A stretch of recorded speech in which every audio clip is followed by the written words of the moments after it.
We're getting up close and personal with all your favorite celebrities on the hottest weekend party show in the city, the Abbie Knights Show. What's going on, everybody? And we're back, ladies and gentlemen, with the one, the only Khujo Goodie. What's going on?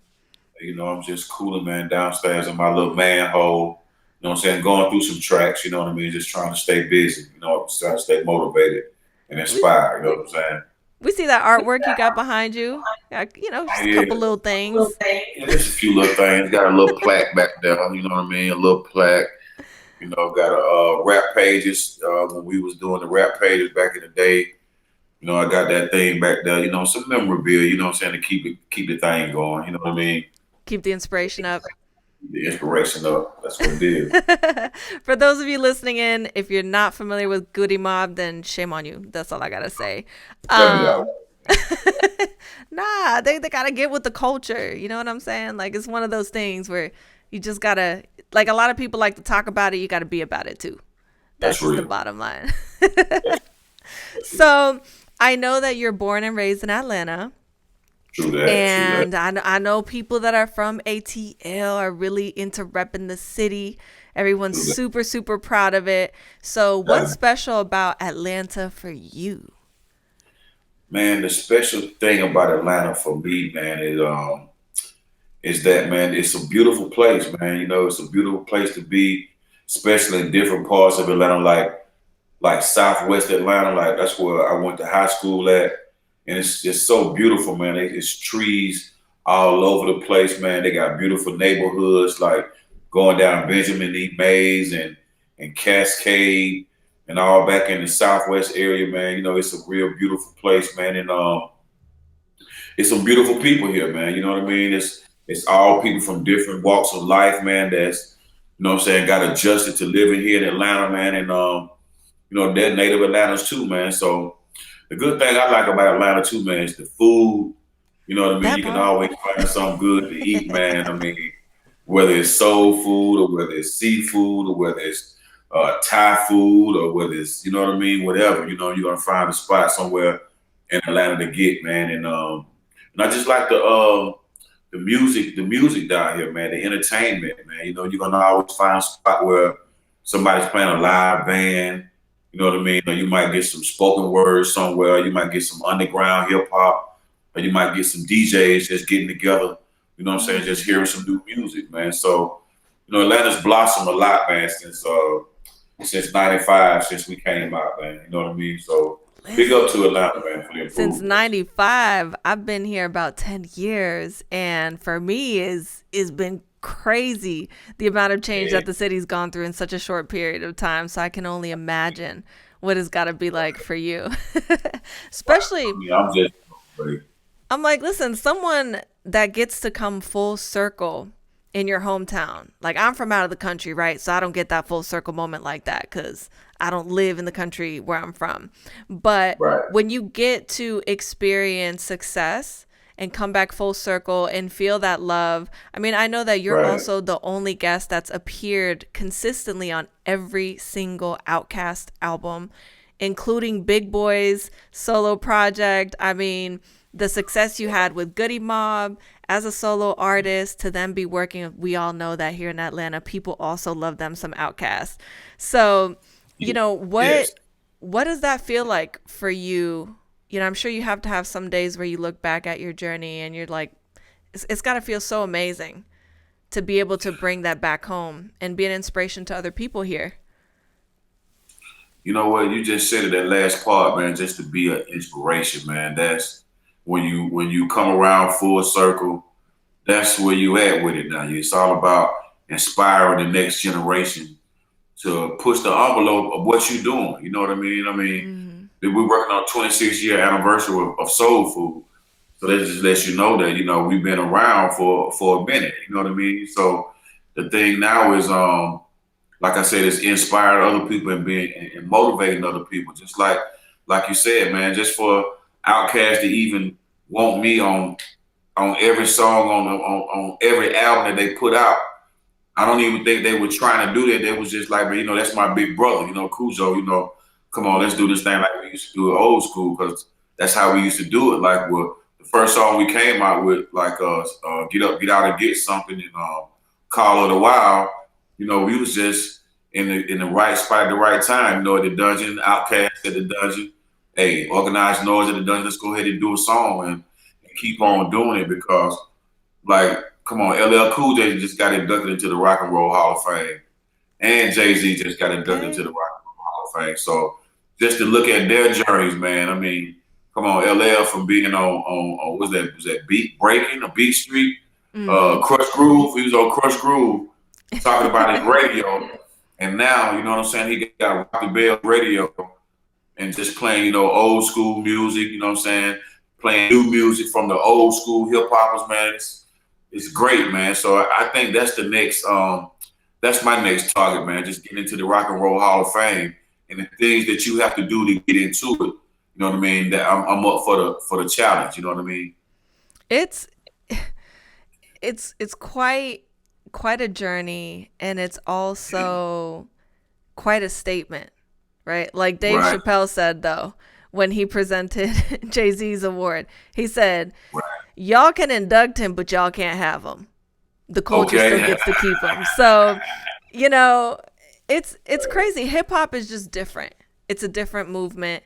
The culture's different. Unity, the support, the lifestyle. It's a tough space to break into as an artist, period.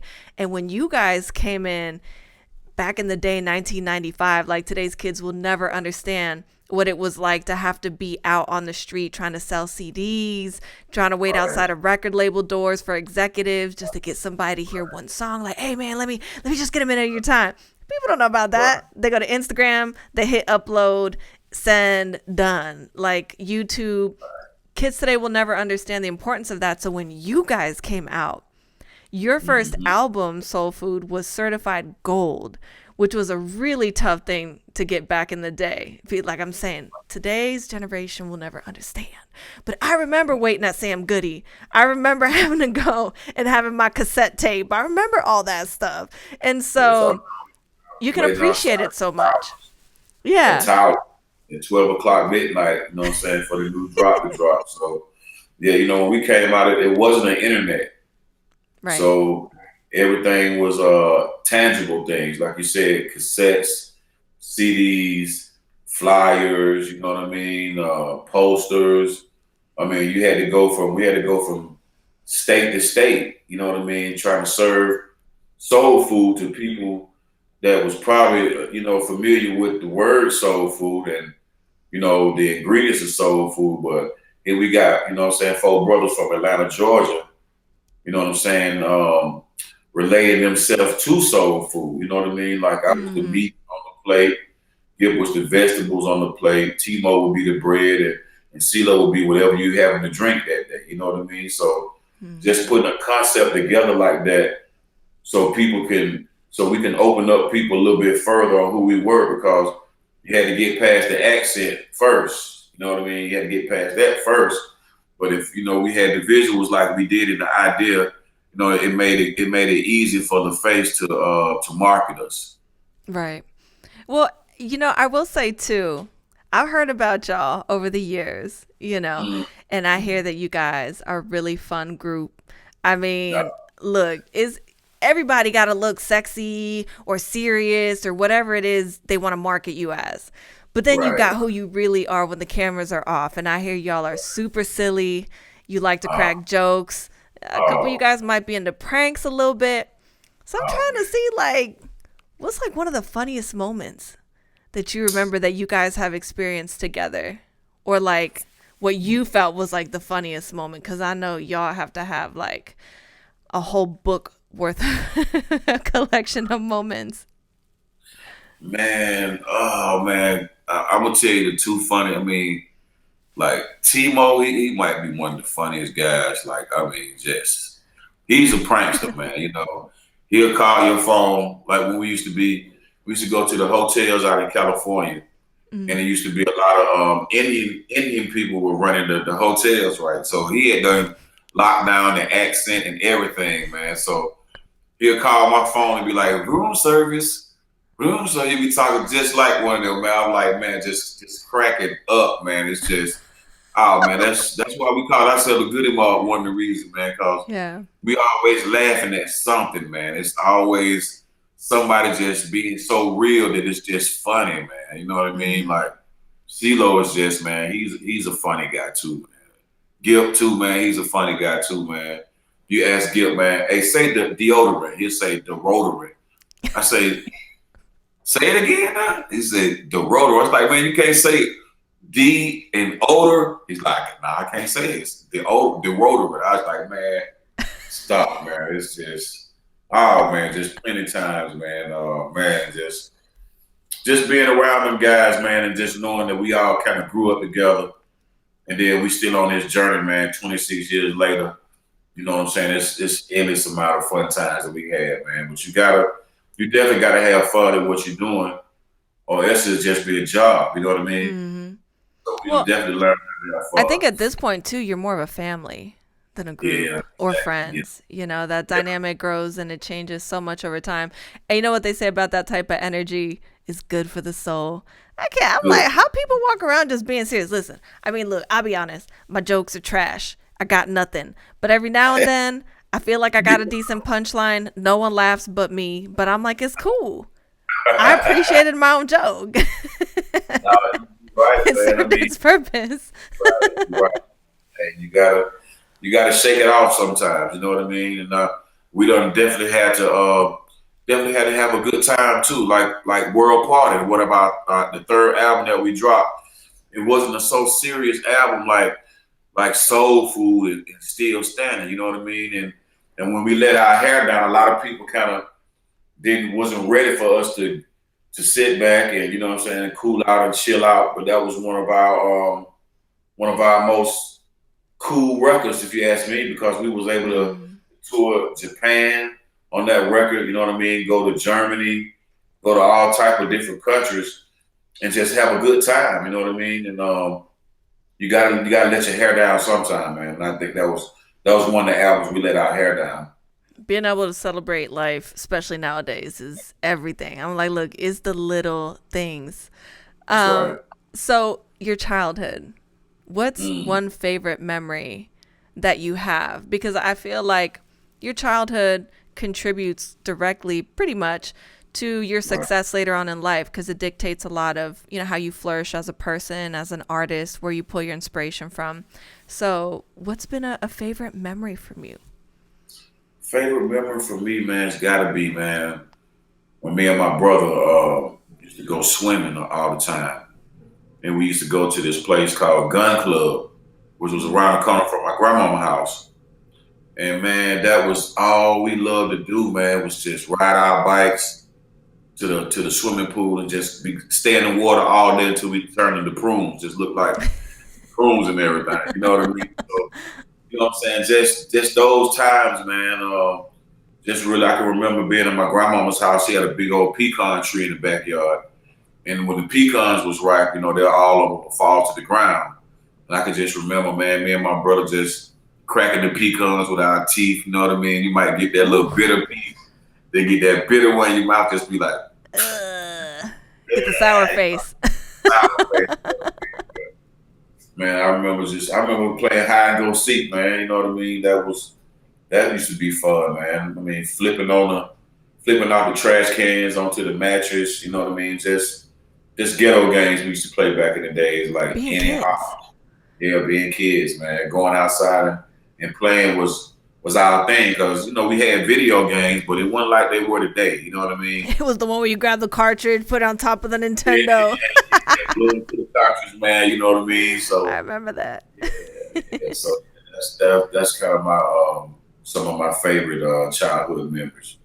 That's beautiful. It's kind of cool when you get to think back about it. Kind of puts you back in that moment, you know. It's good memories.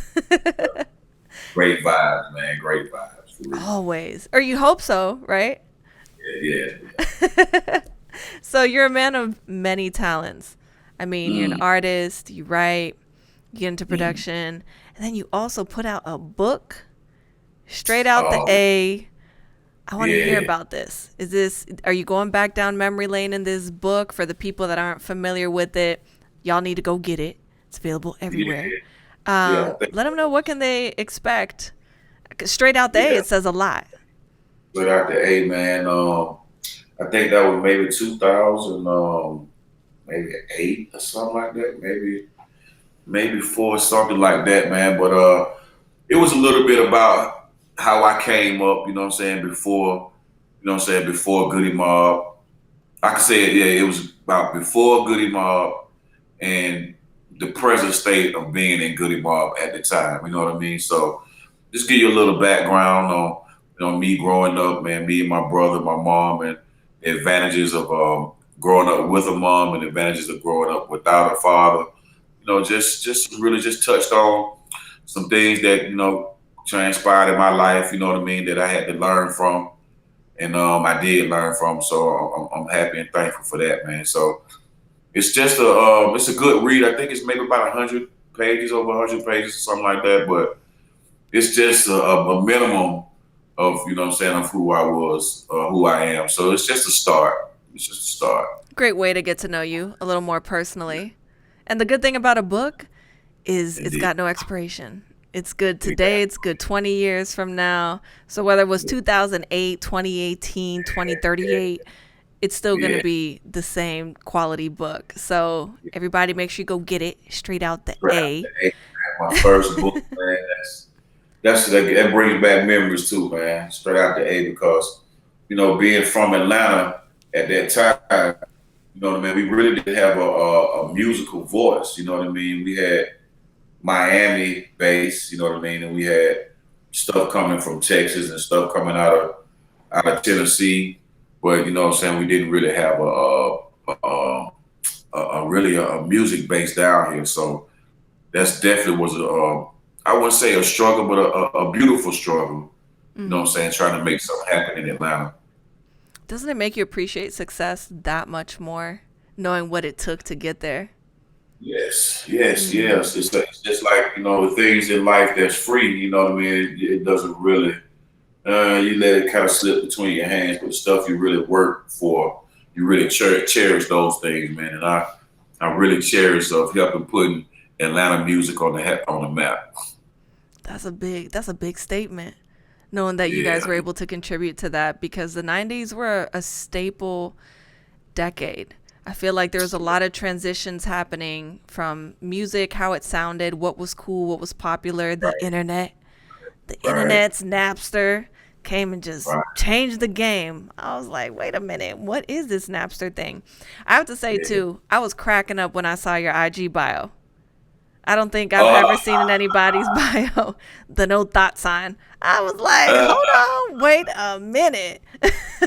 yeah, man. What You was, just gotta, okay, I know there's got to be a reason behind that. What was it like for you when you first started experiencing that level of dedication from your fans? That's it a was different level of love, okay? it's a nice way. It's a great way to put that. Yeah, it was getting kind of. I mean, like I said, I'm Khujo Goodie. I'm with Goodie Mob. You know what I mean? So it ain't like I sold, 30 million albums. You know what I'm saying? So it ain't like my DM is over flooded like that. But the stuff that did get through, man, you know what I mean? Some of it was spam, and some of it wasn't spam. You know what I mean? So I just had to put a disclosure in my bio, but some people don't read bios or They don't read care. periods, so I don't think they it care. really don't matter. You know what I mean? But I just had to let the people know that that I have been married going on 20. We celebrated our 23rd year anniversary this month. You know That's what I mean? So amazing. Congratulations. That's something to be proud of. People make it to 3 years and they're like, oh, we doing something. The hard part about it is I had got a cameo request from a dude. His name is Dwight, and his wife's name is Jacqueline. And she was like, "Could you please do a shout out for me and my husband? We're celebrating our 1 year anniversary." I was like, "Whoa, that's deep, man." You know what I'm saying? Stay strong, stay strong. 1 year, you looking back like y'all got a little ways Yeah, to go. yeah, you got a long way to go, but it's a great thing, man. My wife been there by my side, man. You know, when it's time for me to do my thing, you know what I mean. She let me be who I am, so that's kind of how I'm able to really, do things, just be flexible because she been down there with me from day one and understand everything about it. It's just all about the individual just getting that time, making the time right for your family. You know what I mean? Trying to balance that thing off. 'Cause that's what it's all about. Because when we first started out, it was just us. You know what I'm saying? It wasn't no family. It was just us renegades. You know what I mean? But Yeah. you know what I'm saying? Life happens, and when life happens, you adjust it to the best of your ability. And that's a beautiful thing when you have someone you can share that with. Because I'm going to Yeah, tell you, being single out these days, it's not the life. yeah. I admire people that have stories like that. I'm like, it gives me hope. Because at this Oh point, yeah. I was like, I'm going to just be single for the rest of my life. Have you heard stories about what it's like dating these days? I'm like, Yeah. man, I am so happy for people that found love during the Man, normal days. some time, man. Give it some time. You might like that right now. You might not even know somebody might be eyeing you. Somebody might got Nah, their I'm eye on good. Have you seen what eyeing somebody or flirting with somebody these days is like? I'm old school. No, thank you. The story is getting crazy. you. Right. So I know from your everyday life to your rhymes, you're very vocal about one thing in particular, and that's your belief system. What does your spirituality mean to you? Because people never like talk about this. Usually it's one thing where it's kind of like, oh yeah, I'll accept an award. I thank God. I thank so-and-so. But you're really, really big on expressing your feelings on your beliefs, God. Right. What does it mean to you in your day-to-day life? Well, it's with me. It's about knowing my history. You know what I'm saying? Knowing who I am and knowing who my people are. So that's the first thing. Once you know who you are, just like CeeLo said a long time ago, once you know who you are, you know who you are not, then you know who everybody else is. So with my culture, with my background, I know who I am and I know who everybody else is. So that gives me the knowledge of everybody is still a person, and you treat people the way you want to be treated, just like the Ten Commandments. You know what I mean? It's righteous that I don't steal from you. You know what I mean? That's showing love right there. You know what I Right. mean? It's righteous that I honor my father and my mama. You know what I mean? It's nothing religious about that. You know what I mean? And like I said, it's like with those things right there. Once I honor that from another person, that's me showing love. And then if that person can see that I'm showing love by not doing those things, then he can look at other people kind of like, well, this person is different. You know what I mean? So with that, man, with knowing who I am and knowing my history, man, that gives me a lot of confidence. Not to the point to where, you know what I'm saying, overconfident, but it's like almost like a fearless type of thing because I know my history. I know who I am, and you know what I'm Right. saying. And I got that from the Most High. The Most High taught me because I was taught something else in school. You feel what I'm saying? I wasn't taught what I know now in school. So I give all that credit to the Most High just for showing mercy and seeing that I was worthy to know what the truth is. You know what I mean? So once you know the truth, you know everything else. So that's what gives me my strength. Amen. I couldn't have said that any better.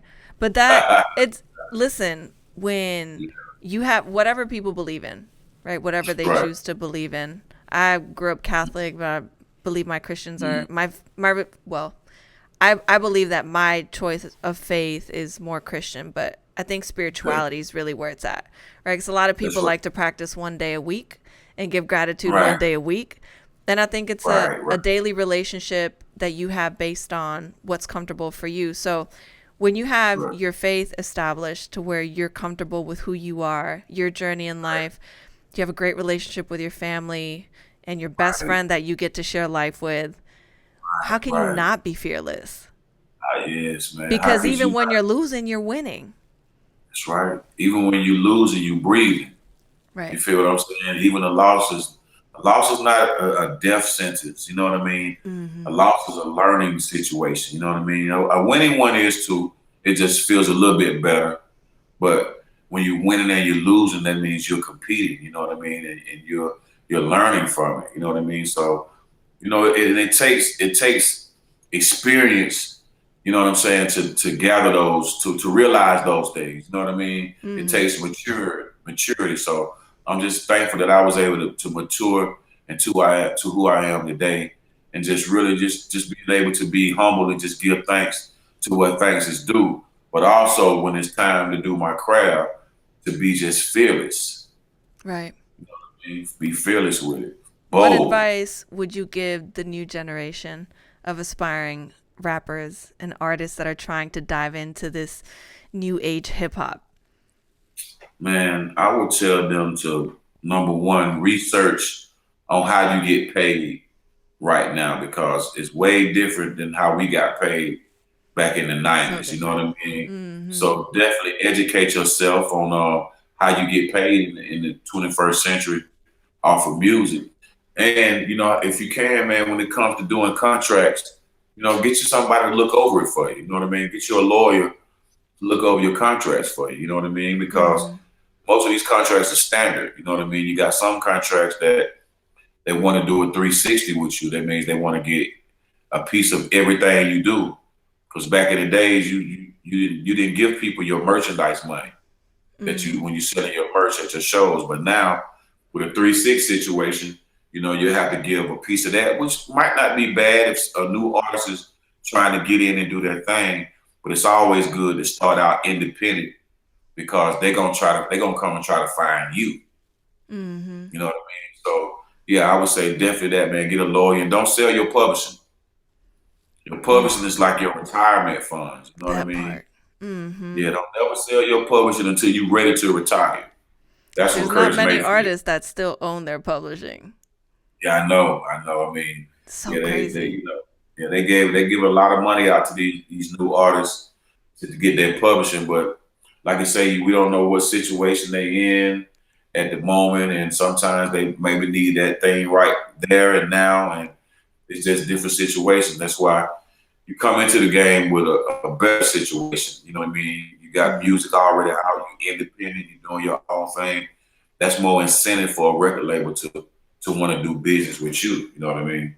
Right. Absolutely. So, everybody that's listening, if you're looking to be an artist, he just dropped some gems Right. for you guys because that is education, education, education. So important when you're getting in the business. Everyone's so Gotcha. focused on the creative, they forget about the business part. I got to ask you, though, because I did have a question I wanted to kind of get to that I was just curious to see what your response would be. But CeeLo, the cats, Mm-hmm. has that always CeeLo, been a thing?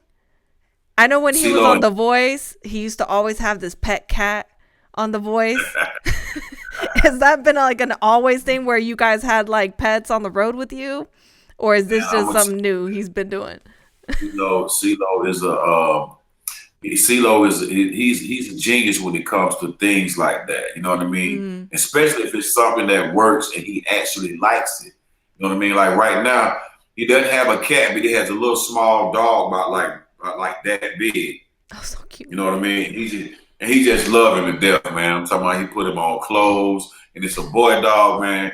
He's cool as hell, man. You know what I mean? So yeah, I think deep down inside, man, he does love pets, man. I think if he could have had a parakeet on his shoulder, he would have had a He parakeet would on his done that shoulder. too. I can totally sympathize with the clothes. My dog even has like a little Louis jacket and some off-white Wow. shirts. Like Yeah. Off-White obviously doesn't make, and Louis, they don't make dog clothes, but you know, the dog companies make the look-alike items and they charge you a ridiculous amount of money for them.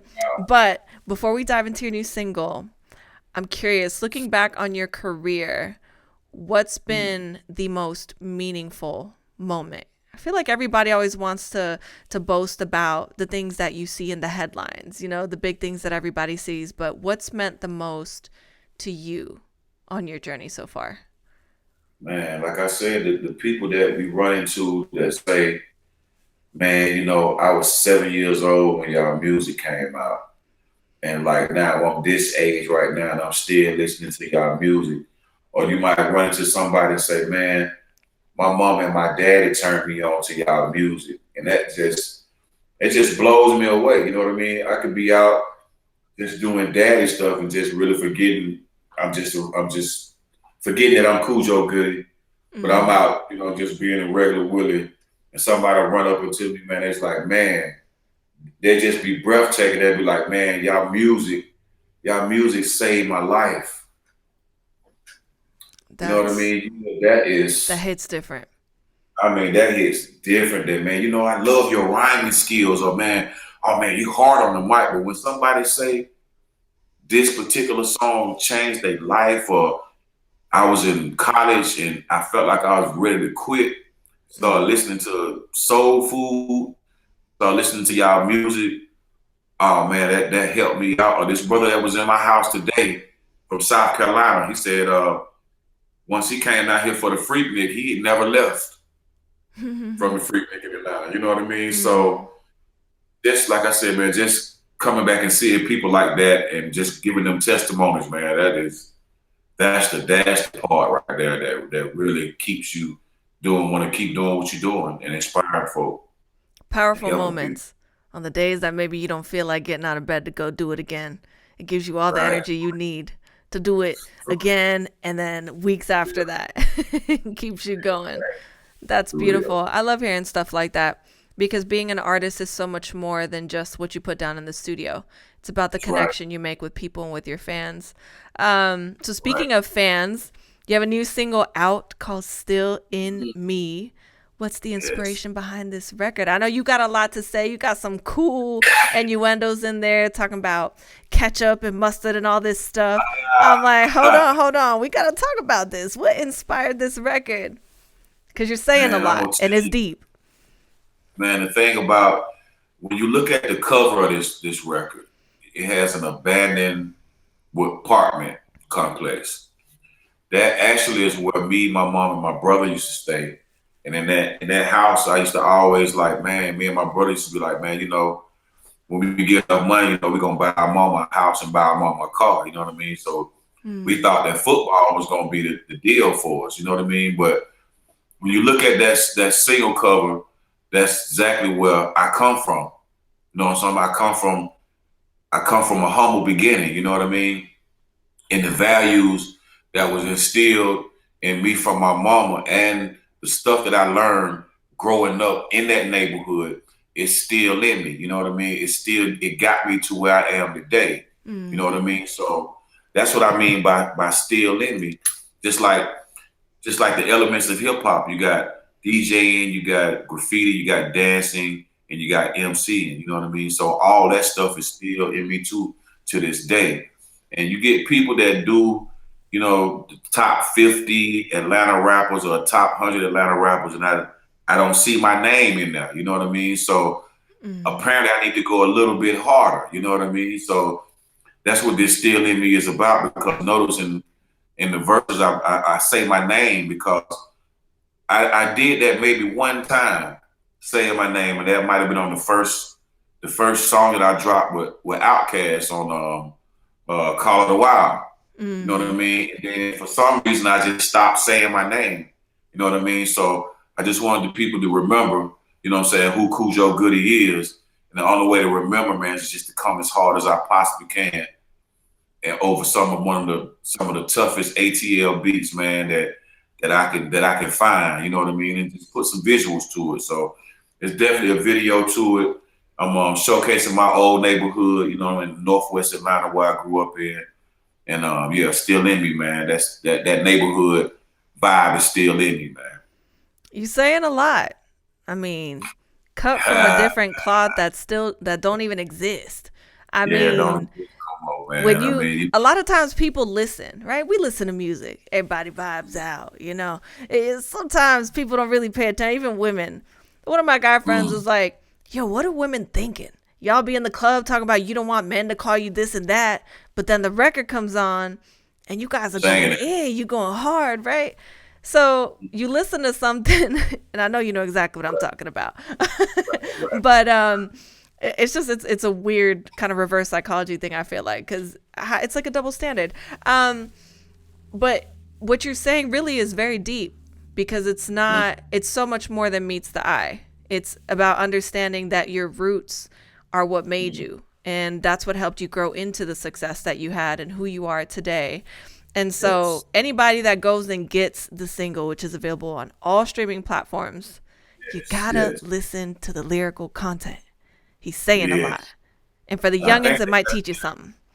I think they got the lyrics on the video also. And like I say, man, you know, I'm not doing nothing incredible or spectacular, because, you know, cut from a different cloth is a slogan a lot of people use. They've used that, you know what I mean? So it's just about how you say it, you know what I mean, and in what context you say it in, because I'm not doing anything new.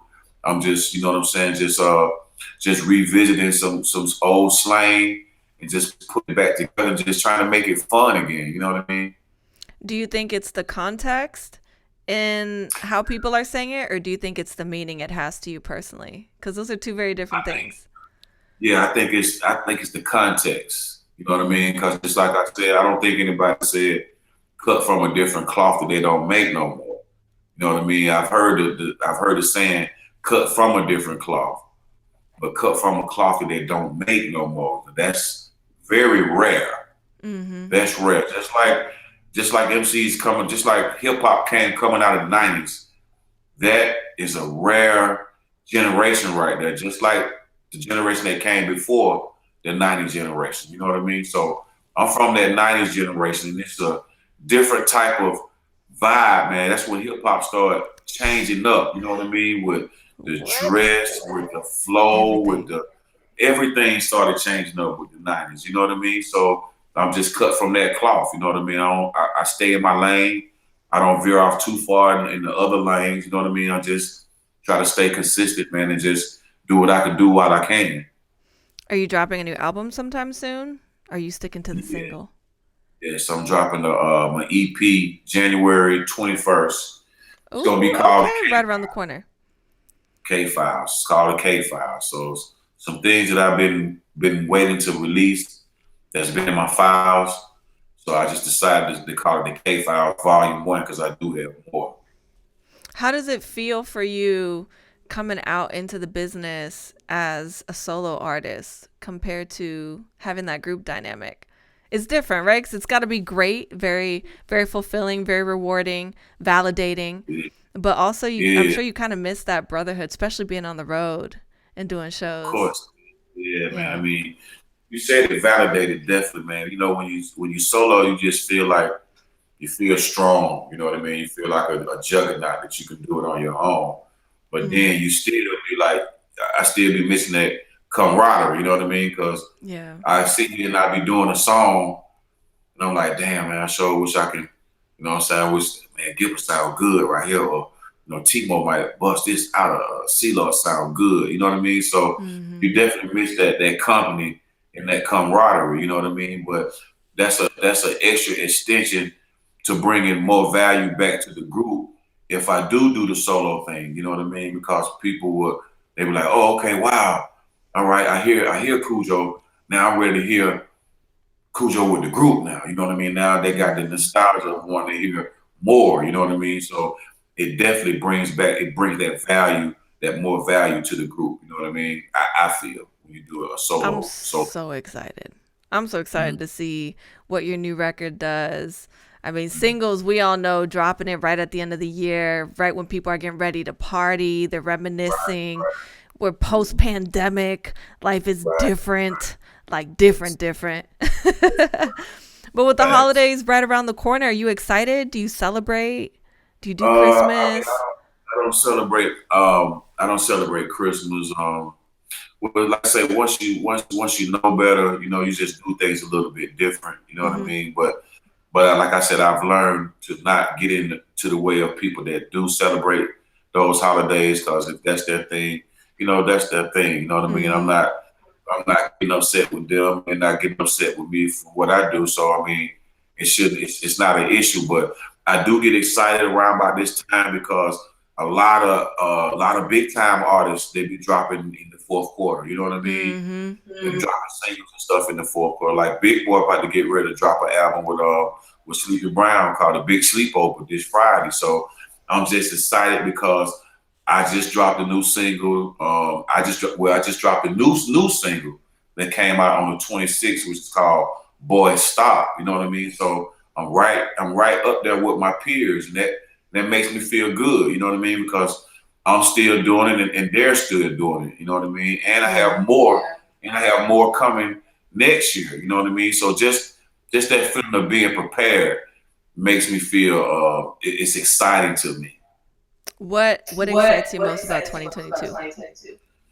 Man, like I said, Goodie Mob has a tour. We're going on tour next year. We're gonna call it Before My People tour. So definitely got that looking forward to. You know what I mean? And the album will be dropping. My album will be dropping also in January. And we have Goodie Mob has a single with Quick, DJ Quick from California. So we're thinking about dropping that too around about that time and shooting videos because I love shooting videos, man. Especially when you be outside, man, and you just really get the natural light, man, and you get all the trees and you just get, man, just real lifetime stuff. Yeah, just get life, man. So that's what I'm excited about that. Sounds like you're gonna have a crazy busy year. Oh, yeah, it's going down, man. It's going down. Yes. Well, it's been an absolute pleasure speaking with you. Everybody out there, make sure you go stream all the music. Look out for that new album, January 21st. It's going to be so lit. It's going to be a year full of blessings, success, many more great stories to come. Yes. That, man. Y'all check me out on my IG page, man. You can get me at KhujoGoodie. That's Khujo Goodie. You click the link in the bio, man. It's gonna open up to so many goodies, man. You can access my merchandise page. You'll be able to access my YouTube page and check out all my videos. And you can listen to my new singles, man. So check me out. You guys already know. Make sure you go follow, run up the streams, buy all the merch. Get ready for the tour. It's going down 2022. Thank you again so much for your time today. It's been an absolute pleasure speaking with you. We're going to take a quick break, but we'll be right back, you guys. Make sure you don't go anywhere. You're listening to The Abbie Knights Show.